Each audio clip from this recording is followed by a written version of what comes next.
Okay, welcome back everyone to Grockit's OGTV.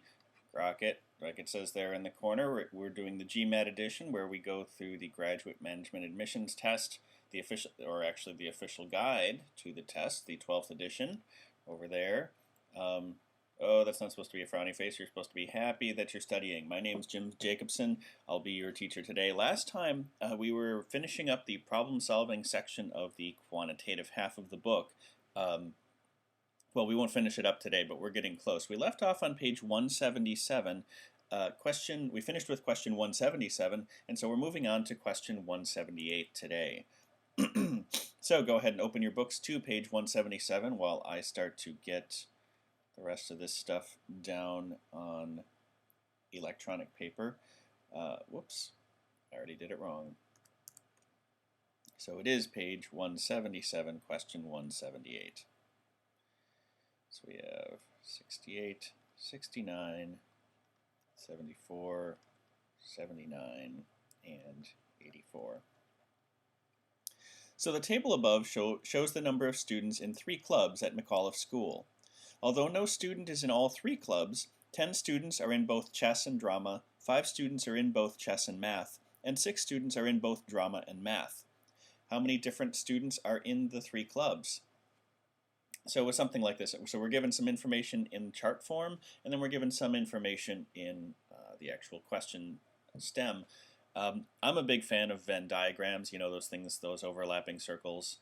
Now in this case, normally we will have, something that looks like the logo of a credit card.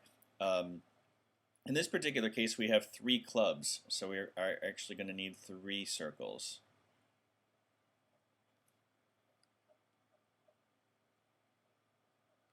Okay. So, and we're given some of this information, and so let's call this guy chess, this guy drama, and we'll call that one math. We have 40 people total in the entire circle for chess. We have 30 people over here in the drama circle, and then we have 25 in the math. I didn't draw them in the circles because I'm using that space inside the circle to show the areas that are excluded. So for example, if I were to write a number here, that would not include numbers here, here, or here. That's just my own personal convention with drawing these things. You can do whatever you want, basically, as long as it keeps you getting the right answer on the test. We also get some information within the passage. So we get 10 students are in both chess and drama. So that's 10 students in the overlap between Circle C and Circle D. We have 5 students in chess and math. And then we have 6 students in drama and math. And it says no students are in all 3, so we can write that in there. And so we just need to figure out how many students are in all 3 clubs. So the total number of students, basically. We can't use these numbers on the outside because these numbers include values that are double counted. So this math value includes 5 that are also in chess and 6 that are also in drama. But actually that gives away what our way of succeeding in this problem is. And so I'm going to write the information that we infer in a separate color here. If there are 25 total students in math, 5 of them are also in chess, 6 of them are also in drama, that leaves 11 that are just in math on its own because, 14. 14 plus 11, 14 plus 6 plus 5 gives us 25. We do the same thing for the other 2. For the chess club, 10 are also in drama, 5 are also in math, which means 15 are in something else. So 25 are not in something else, they are just in chess. Likewise, 10 and 6 are in something else for drama, so 14 are in just drama. And if we add up all of these numbers within the individual little sectors, or not even sectors, just these little subsections of the circle, we add all of these numbers together, we should actually get the total number of students. So we add 25 and 14 and 14 and 10 and 5 and 6. Add all those numbers together.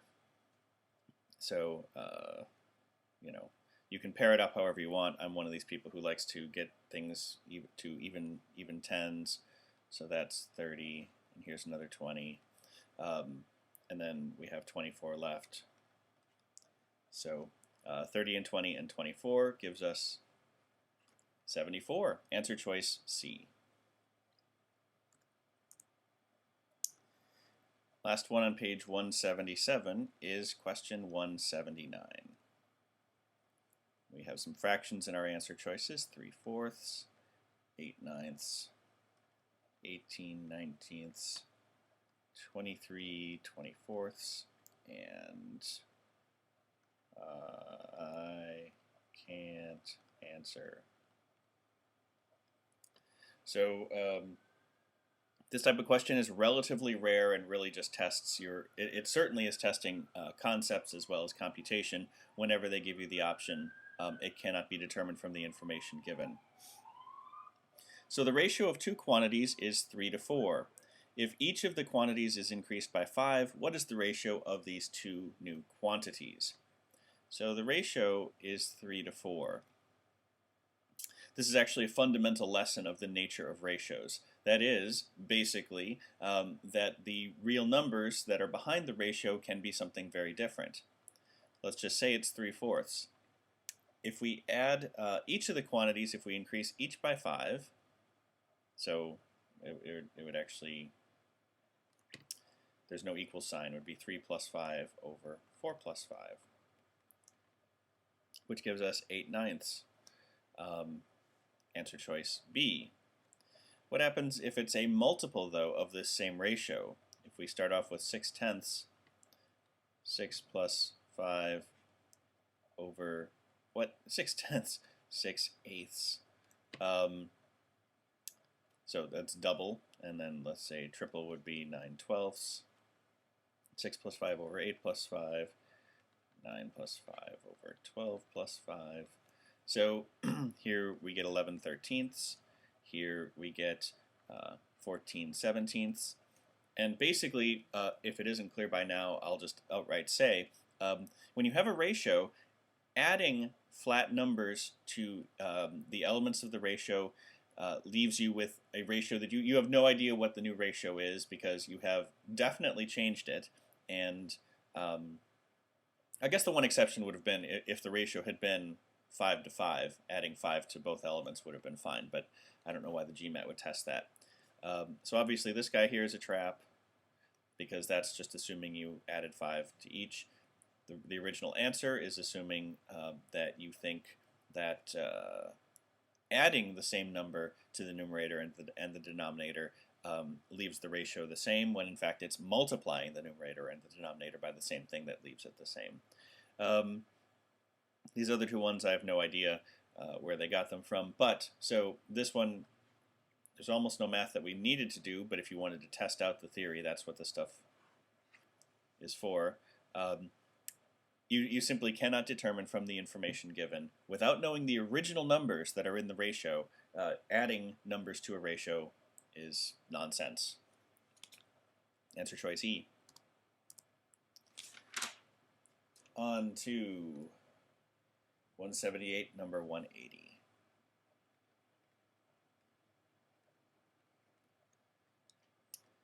So we have 70, 40, 20, 10, and I can't say. So same sort of thing, we're testing some concepts and some math.